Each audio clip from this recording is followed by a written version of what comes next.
So I've been having mixed success recently at online racing in Le Mans Ultimate. I'm usually in split 2 or 3.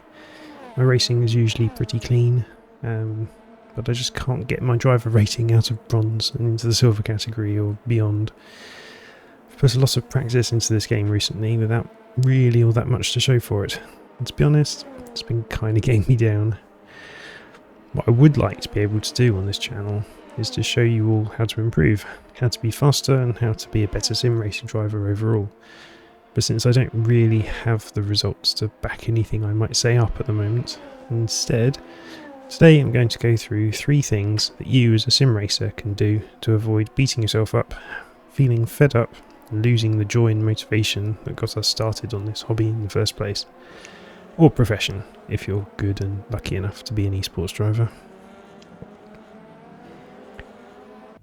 So number 1, race in another sim. We're lucky enough to live in a great time for sim racing.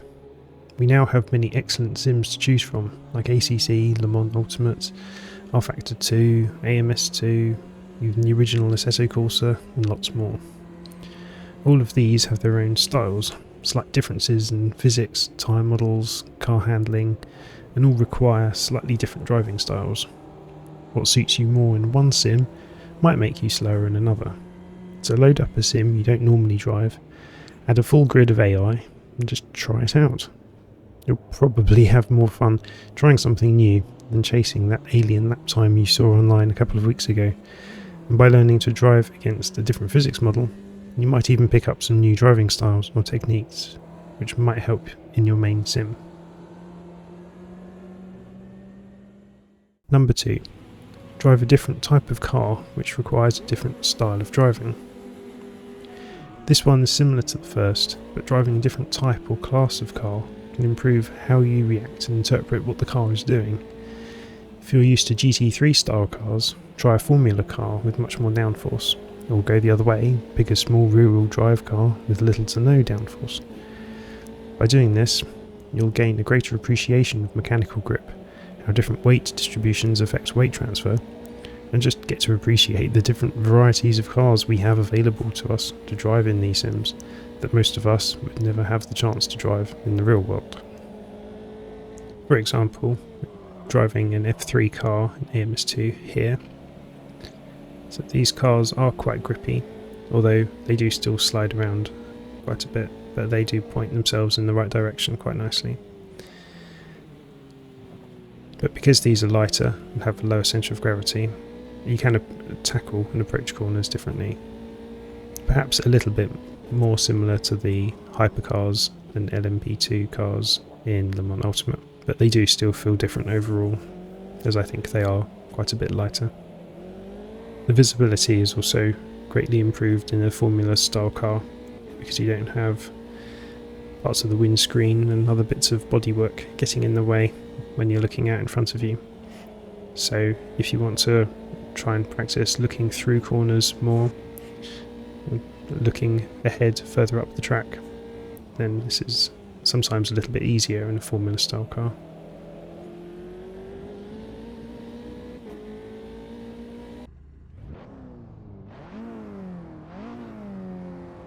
And here we're in the original Asus Corsa in KTM Crossbow. Now I really like this car and track combination. It's one of the first VR sim racing experiences that I had when I got my first VR headset. I remember one of the early Asus Corsa challenges, I think it's in career mode, trying to start from the back and winning this race. This setup here is a little bit different, but I remember getting quite frustrated and annoyed with it because it was quite a difficult one, at least for me at the time. But I was blown away by how immersive VR was, so trying this combination out again does bring back nice memories and helps remind me of why I love VR sim racing. But these cars handle quite differently. There's no real downforce to speak of. It's very easy for the rear to step out. You have to be very careful on the brakes as well, not to lock up. The AI seems to do a better job at braking than I do. It's also going into corners, it's almost better to not heel and toe, so you have a little bit more engine braking. It could just be a setup thing and maybe the brake bias isn't set up correctly, but it certainly makes for an interesting drive as these cars slide around quite a lot. And it's very different style of driving to, say, a GT3 car. As these are lower powered and have a bit less grip, you have to be more careful about the racing line that you take. And once you've set yourself up through a corner, there isn't really that much room to change your approach during the corner, just because you're on the very limit of grip through more of the corner, which makes planning the corner and your line a lot more important.